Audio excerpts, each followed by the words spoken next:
नहीं रहे, जिसका वजह ये है। और जैसे बात हजरत लोग आप लोग भी कर रहे थे कि जो उस्ताद रहे उनकी तनख्वाह माकूल होनी चाहिए। तनख्वाह आएगी कहाँ से? स्कूलों में जो तनख्वाह होती है वहाँ से बच्चों का फीस लिया जाता है। जिस स्कूल में जाइएगा जैसा फीस है वैसे उसके उस्ताद को दिया जा रहा। किसी को 10,000 दिया जा रहा तो किसी को 50,000 भी दिया जा रहा। तो उनके बच्चों का उस तरह का फीस ले रहे तो हम लोग दे रहे। और हम लोग क्या किए हैं, मदरसे को कफील नहीं कर रहे।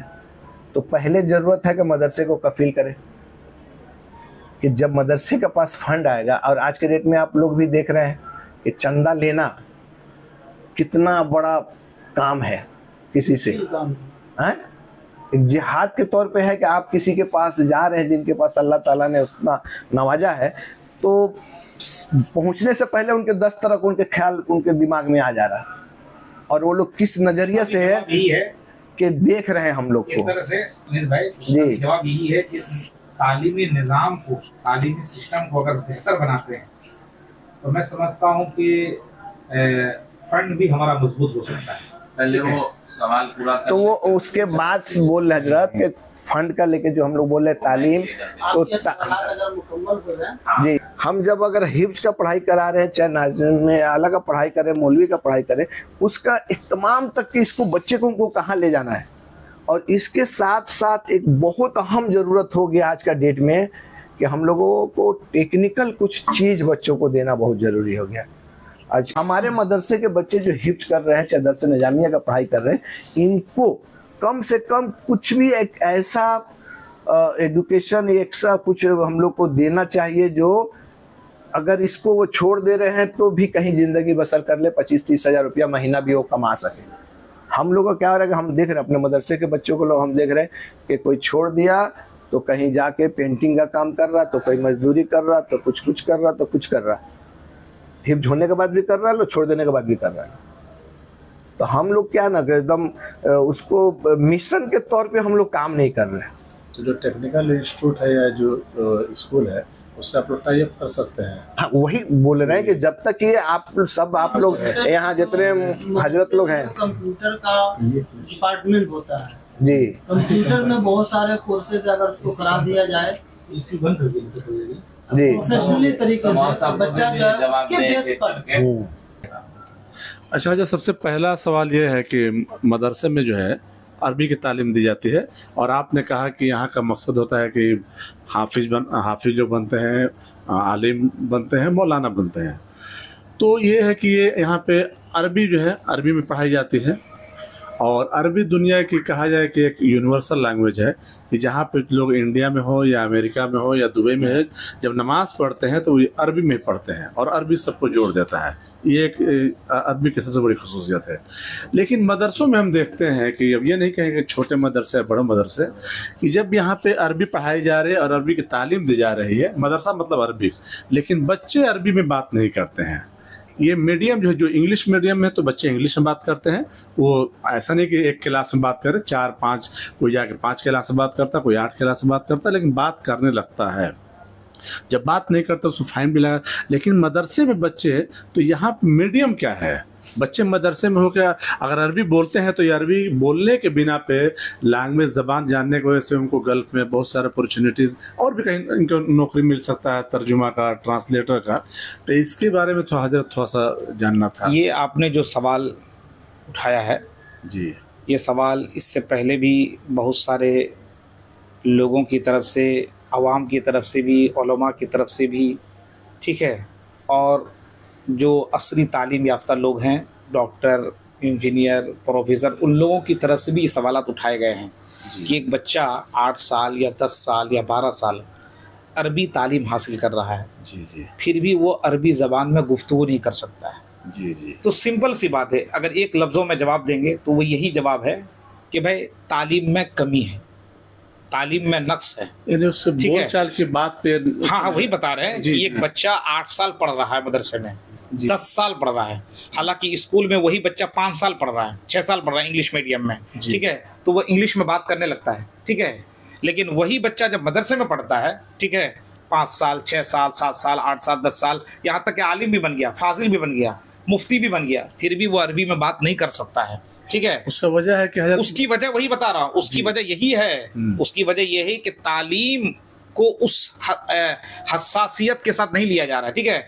मदारिस इस्लामिया में जिस तरह पढ़ाना चाहिए अरबी को और क्या नाम है दीगर जो फनून है उसको जिस तरह से पढ़ाना चाहिए उस तरह से नहीं पढ़ाया जा रहा है, ठीक है। बोलचाल में उसको पहली नहीं चीज, लाया ठीक है, उस तरह का माहौल नहीं है, ठीक है, माहौल नहीं है, पढ़ाई नहीं है, ठीक है, लैंग्वेज है, समझे ना। और दूसरी बात, लैंग्वेज पे तवज्जो नहीं दी जाती है, ठीक है। दूसरी बात ये है कि ये जो इंग्लिश स्कूल वगैरह में जो पढ़ाई होती है इंग्लिश मीडियम, तो जिस स्कूल में इंग्लिश मीडियम पढ़ाई होती है वहाँ पे इंग्लिश ही बोलते हैं, और जी जी, और ना तो उर्दू बोलते हैं ना हिंदी बोलते हैं, जी जी जी, टीचर भी इंग्लिश बोलते हैं, मैम भी इंग्लिश बोलती है, और बच्चे जो पढ़ते हैं स्टूडेंट वो भी इंग्लिश ही में बात करते हैं। यहाँ तक कि जो सब्जेक्ट लिखना पड़ता है, ठीक है, एग्जाम वगैरह जो देना पड़ता है उसको भी इंग्लिश ही में, यानी सारा कुछ इंग्लिश में। लेकिन मदरसे में ऐसा नहीं होता है। मदरसे में यूं समझिए कि उर्दू मीडियम से पढ़ाई होती है।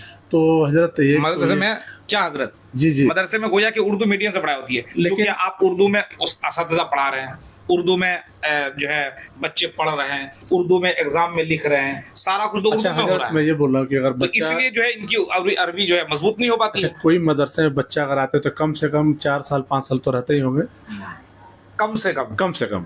अगर हफ्ता में एक भी दिन क्लास, ये बताना पड़ेगा कि क्या बनने के लिए वो इतने साल रहता है, वरना कोई बच्चा तो 6 महीना रह कर चला जाता है। अच्छा, उसमें भी आते हैं। अगर सपोज कोई बच्चा अगर हाफिज बनने के लिए आया तो कम से कम वो 4 साल तो रहता है, 4 साल रहते हैं। हाँ। अगर उनको हफ्ता में एक दिन भी अगर उनको स्पोकन अरबिक रखा जाए कि बस ये आपको जो है अरबी बोलचाल सीखना है, तो जो टीचर पढ़ाए वो खुद बोलें, वो खुद ये करें, तो हमको लगता है कि ये बहुत आम हो जाएगा, क्योंकि बच्चे अरबी जानते हैं।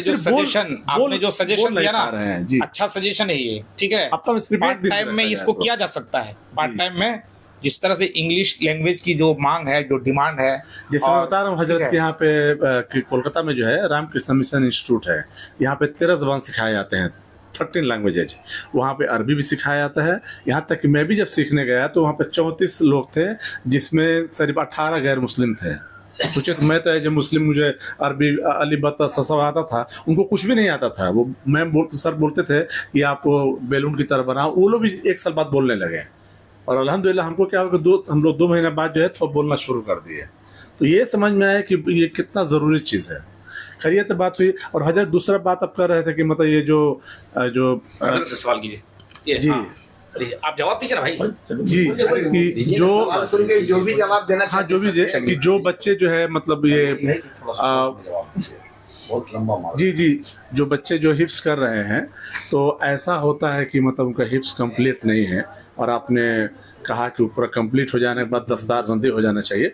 क्या आवाम का या इलाके का दबाव होता है दस्तारबंदी जल्दी हो जाती है, या जलसे में कि नहीं हमको इतना दस्तारबंदी दिखाना है, और उनका हिफ्स कंप्लीट नहीं हो तो हिप्स कंप्लीट करने में जो भूल जाते हैं, तो क्या ऐसा कुछ आपका कोई आप लोग कदम होना चाहिए, इक़दाम होना चाहिए कि जो बच्चे हिप्स कंप्लीट कर लेते हैं, जो हाफिज होते हैं, उनका हिप्स बरकरार रहे, भूले नहीं? उसके लिए तो जैसे मैंने बताया पहले, ठीक है, उसी में ये इसका जवाब छुपा हुआ है, ठीक है, कि जाहिर सी बात है बेहतर हाफिज बनने के लिए, ठीक है, जो सिस्टम है पढ़ाई का, ठीक है, उस सिस्टम को फॉलो करना पड़ेगा, ठीक है। जैसे कि सबक याद हो, सबक सुनाए बच्चा, सबक पारा सुनाए, ठीक है, तो जिस बच्चे के हिप्स और बच्चे सुनिए ना, दस्तारबंदी नहीं होना चाहिए। नहीं, वही बता रहा हूँ, एक तरफ सबक याद हो, सबक सुनाए रोजाना, उसके बाद रोजाना अगर सबक नहीं सुनाता तो सबक पारा रोजाना सुनाए, आमुख्ता भी रोजाना सुनाए। अगर सबक नागा हो जाता है तो ठीक है, लेकिन सबक पारा और आमुख्ता नागा नहीं होना चाहिए, ठीक है, क्योंकि ये जरूरी है। अगर आगे नहीं बढ़ रहा तो ठीक है, लेकिन पीछे भूलना नहीं चाहिए जो पढ़ चुका है। एक चीज ये फॉलो करना चाहिए। दूसरी चीज ये है कि बच्चे की जहन साजी कर दी जाए कि जब तक तुम बैठक नहीं सुनाओगे, यानी 10 पारे एक बैठक में जब तक कम से कम नहीं सुनाओगे, तब तक तुमको दस्तार नहीं दी जाएगी। तीसरी चीज, उसकी छुट्टी को महदूद की जाए, ठीक है। बच्चा क्या होता है कि बच्चा 1 महीना पढ़ा, 2 महीना पढ़ा, उसके बाद चला गया छुट्टी में, मुहर्रम की छुट्टी में, अब 1 महीना वहीं पे रहा, वो मुहर्रम में लाठी खेलता रहा, ढोल बजाता रहा, ठीक है। 1 महीने के बाद आया तो जो पढ़ा था वो, ठीक है, 2 महीने में वो पूरा भूल गया। अब उसको वो सुना रहा मुफ्ता, जब तक फिर ये सुनाया और उसके बाद आधा पारे पढ़ा वो, ठीक है, जब तक इसको कवर किया, फिर उसका छुट्टी का वक्त आ गया, फिर वो चला गया छुट्टी में। तो मदरसे को ये उसूल स्टिक करना चाहिए पहले कि पहले उसकी छुट्टी को महदूद करना चाहिए, ठीक है। अच्छा। छुट्टी महदूद नहीं होती है। अच्छा, जो बच्चे आते हैं, जो गार्जियन लेके आते हैं कि हमारा बच्चा जो है मैं इसको हाफिज बनाना चाहता हूँ, कोई बोलते हैं कि आलिम बनाना चाहता है, कोई मौलाना, तो क्या ऐसे मदरसा का कोई आपका सिस्टम है नाज़िम आला की तरफ से या उस्ताद की तरफ से आप लोग गाइड करते हैं कि नहीं ये बच्चा आपका हिफ्ज के लायक नहीं है, ये मौलाना के लिए ठीक है या आलिम के लिए ठीक है, इस तरह का भी निज़ाम टेस्ट होता है, टेस्ट होता है, चलते हैं। लेकिन हर मदरसे में जिस तरह टेस्ट होना चाहिए उस तरह टेस्ट नहीं होता है। मदरसे का जैसा जैसा मेयार होता है उसी हिसाब से टेस्ट होता अच्छा, है। आप लोग टीसी देते हैं कि ताकि हाँ, हम लोग जो है पहले टीसी नहीं लेते थे, अब टीसी लेते हैं हम लोग, और बाकायदा पेरेंट्स के डॉक्यूमेंट्स भी लेते हैं। पेरेंट्स से डॉक्यूमेंट्स भी लेते हैं। हाँ, और हजरत ये असल इकोनॉमी पे आ जाता है कि कोई अगर उस्ताद और टीचर्स वगैरह अच्छी तनख्वाह नहीं मिलती है हाँ, तो जाहिर सी बात है कि अच्छे टीचर्स नहीं मिलेंगे, ये बहुत बड़ा फैक्टर है, ये अच्छी पढ़ाई ये नहीं बहुत होगी। बड़ा फैक्टर है तो इसके लिए तालीमी क्या- कमी के पीछे। सोल्यूशन क्या है इसका? क्योंकि हजरत ने बताया कि यहाँ पे ज़्यादातर जो है कमज़ोर लोग आते हैं जो फीस देते नहीं, बल्कि मतलब ये मदरसा का सिस्टम को पढ़ाया जाता है फ्री का। तो इस सिचुएशन में कैसे मतलब ये उस्ताद देखिए, की इसके लिए तो फंड को मजबूत करना पड़ेगा। फंड को मजबूत करने के लिए या तो मदरसा जो है कुछ उसूल बनाए कि हम फीस के ज़रिए से बच्चों को पढ़ाएंगे, ठीक है, या फिर जो है बेहतरीन और इसके इंतज़ामिया हो, इंतज़ामिया जो है। अच्छा इमाम साहब, ये सवाल तो हमने सेक्रेटरी साहब से करेंगे। हाँ, हम मैं अनीस साहब, आप जो है दारुल उलूम तेगिया मोहनिया के आप जनरल सेक्रेटरी हैं जी सर। कि यहाँ पे जो उस्ताद हैं आपके मदरसे में उनकी अच्छी तनख्वाह होनी चाहिए, तभी उनसे आप एक्सपेक्ट कर सकते हैं क्वालिटी ले सकते। इसके लिए क्या आपके पास ये है, क्या राय है? देखिए, तनख्वाह के लिए मेन है कि ताउन, जब तक आवाम का ताउन नहीं होगा तब तक कोई भी इदारा, कोई भी इंस्टीट्यूट डेवलप नहीं करेगा। आप ताउन के लिए आप लोग फंड को मजबूत करेंगे तो क्या कर रहे हैं? अब ये तो आप लोग कमेटी वाले करेंगे, तो ये उस्ताद ये नहीं। मौलाना सबको जिम्मेदारी नहीं हो पाएंगे, तो पढ़ाने चले जाएंगे। आपको तो उनको फाइनेंशियली मजबूत करना होगा, तो इसके लिए क्या आपको कदम उठा रहे हैं? फंड के लिए ही, जैसे हम बोल रहे हैं ना कि मदरसे जब तक खुद कफील नहीं होंगे, आज के डेट में जितने भी लोग बिजनेस वाले लोग हैं, जो मालदार लोग हैं, वो लोग मदरसे का डोनेशन जाने में उन लोगों को थोड़ा दूसरा ही सोच हो जाता है। अब मदरसे को लोग कब याद करते हैं, जैसे कि चालीसा हो, चहारम हो, शब बरात हो। उसको कैसे सही कीजिएगा ताकि जो है इससे हल करने के लिए हम लोग का, जैसे हम लोग भी मदरसा बनाया कि हम लोग को तो जैसे हो रहा है कि खाली गरीब बच्चे पढ़ते हैं, तो हम लोगों को माहौल ऐसा बनाना पड़ेगा कि जहाँ से मालदार के बच्चे, जो माल वाले हैं, उनके बच्चे पढ़े। और जब उनके बच्चे पढ़ेंगे तो हम उनसे महीना एक फीस लेंगे, जब उनसे फीस लेंगे तो फिर हम लोग उस्ताद को देंगे। अब यहाँ क्या हो रहा है कि साल में आपको रमजान में ज़कात फित्रे का रकम आएगा, कुर्बानी में आपको चमड़े का रकम आएगा, और शब बरात में जो आएगा, इससे ही आपको इदारा को चलाना है साल भर। अगर हम लोग चमड़े का भी तो दाम बहुत कम हो गया है। अच्छा, दूसरी बात, जो कमजोर है, गरीब है, उनको तो आप फ्री में पढ़ा रहे हैं, लेकिन जो लायक है, मतलब जो बर्दाश्त कर सकते, क्या उनसे फीस लेते हैं? नहीं, अभी तक मदरसे में फीस लेने का सिस्टम नहीं है, लेकिन हमने पहले भी प्लान किया था कि अभी के जो बच्चे गरीब यतीम मिस्कीन हैं, हम उनका ही माफ़ करेंगे। अगर जो गार्जियन कमाते हैं तो उनको मिनिमम कम से कम बच्चों को खाने का पैसा जरूर देना चाहिए, क्योंकि यहाँ तीनों टाइम खाना है, अब बच्चों का कपड़ा है, किसी का तबीयत खराब हो जाता तो उसका इलाज है, और सिर्फ यहाँ पे अरबी नहीं है, कंप्यूटर भी पढ़ाई होती है, इंग्लिश भी पढ़ाई होती है। तो मेन डिपेंड होता है डोनेशन ही सबसे इम्पोर्टेंट है। और डोनेशन के लिए जैसे आप बोले ना कि मदरसा है, बच्चों को अरबी बोलना नहीं आता है, तो कुछ कमी है जिसका वजह से ये प्रॉब्लम हो जा रहा है कि बच्चों को जब अरबी बोलना, अभी आदमी लोग को समाज में डिमांड बहुत हो गया है, समाज में बहुत डिमांड हो गया है, तो हम लोगों को न्यू मॉडर्न जैसे मदरसा है वैसे आप लोग एक कदम उठाइए कि जो गरीब बच्चे वो फ्री में पढ़ेंगे, और जो सब साहब हैसियत हैं उनको फ्री में आप क्यों पढ़ा रहे हैं? तो फिर टीचर का तनख्वाह कहाँ से आप देंगे? सबको फ्री में कर देंगे, फिर आपको डोनेशन भी नहीं मिलेगा, चंदा भी नहीं मिलेगा। तो आपको तो कुछ, आप लोग कमेटी में है, चंदा ऐसा नहीं है कि अभी अल्बेस्टर से G+3 हो गया है तो लोगों का डोनेशन से, लोगों का पैसे से ही हुआ है। हम लोग का बिल्डिंग तो आप बना लिए, लेकिन हम लोग का जैसे जो बिल्डिंग बनाने में भी तो खर्चा होता है ना, तो अब हम लोग का लास्ट फ्लोर ढलाई हो गया, अभी कम कंप्लीट हो जाएगा। तो अब इसके बाद हम लोग यहाँ आप लोग बिल्डिंग बनाते रहे, क्या उस्ताद तो कम तनख्वाह देते रहेंगे? क्योंकि बिल्डिंग बनना चाहिए, इनका तनख्वाह भी पूरा होना चाहिए, तो उसके लिए तो कुछ सिस्टम आपको चेंज करना होगा ताकि इनका भी तनख्वाह मिलता रहे, बिल्डिंग बनता। ऐसा तो नहीं होता है स्कूल में कि नहीं बिल्डिंग बन रहा आपको कम तनख्वाह देंगे, तो ऐसा क्यों ऐसा है? ऐसा वही बोले ना कि जब तक आवाम जुड़ेंगे नहीं, आवाम लोग ताउन नहीं करेंगे तो ऐसे ही चलता रहेगा पूरा दुनिया आपको जोड़ने के लिए कुछ प्लेटफॉर्म बनाइए आप लोग। तो हम लोग तो प्लेटफॉर्म साल साल जो दस्तार होता है लोगों के पास, हम लोग तो जाते हैं कि भाई हमारे यहाँ इतने बच्चे दस्तार है, इतने बच्चे पढ़ रहे हैं। अब उसी में कुछ लोग हैं जो दे रहे हैं तो चल रहा, अगर नहीं देते तो नहीं चलता, उनके ताउन से ही चल रहा है। लेकिन और थोड़ा और ज्यादा ताउन का जरूरत है, और हम लोगों को मदरसे को जदीद करना पड़ेगा। लास्ट जदीद नहीं होगा तब तक पैसे वाले लोग इधर आ नहीं रहे। वो समझे गरीब यतीम मिस्किन बच्चा पढ़ता है, क्या है, चलो कोई बात नहीं। अच्छा, आप जो है as a general secretary Darul Uloom तेगिया महीने का आवाम को क्या मैसेज देना चाहते हैं आप? देखिए, आवाम को हम लोग मैसेज यही देना चाहते हैं, और हम ही नहीं, पूरा उलमाए कराम अपनी स्टेज से मस्जिदों से देते हैं कि दीन का अगर फैक्ट्री किला है तो मदरसा है। और लोगों को पास अगर आप ही हैं या 2-3 आदमी बैठे हुए हैं, अगर किसी मालदार के पास अगर जाए, एक आदमी बोलेगा मैं मदरसे से आया हूँ और एक आदमी जाके बोलेगा मैं मस्जिद से आया हूँ, तो मस्जिद वाले को लोग मिल जाएगा, मदरसे वाले को नहीं मिलेगा। अगर उनको 5,000 देंगे तो मदरसे वाले को 500 देंगे। लेकिन जरूरी है कि मस्जिद के बदले मस्जिद से ज्यादा ख्याल आपको मदरसे का ख्याल रखना है, क्योंकि जब तक बच्चे यहाँ से पढ़ के निकलेंगे नहीं, इमामत करेगा कौन दीन का रास्ता बताएगा। लेकिन अगर डोनेशन के लिए किसी के पास भी जाइएगा, बोलिएगा मस्जिद से आए, कितना चाहिए ले लीजिए, मदरसा से, अच्छा ठीक है देखते हैं, कल मिलिएगा आप बताएंगे आपको।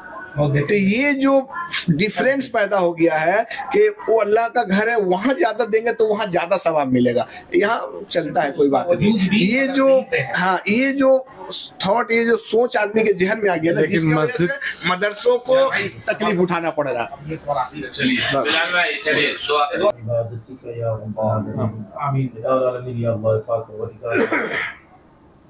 मुसफ़िर बंदी और माए कराम ने बैठ कर मौला करीम तालीम और तालीम के ताल्लुक़ से जो गुफ्तगू की है परवरदिगार आलम से, इसमें हम सब को अच्छे इक़दामात उठाने की तौफ़ीक़ अता फरमा और तालीमी मेयार को मदारिस इस्लामिया में बदन से बदन पर करने की तौफ़ीक़ अता फरमा।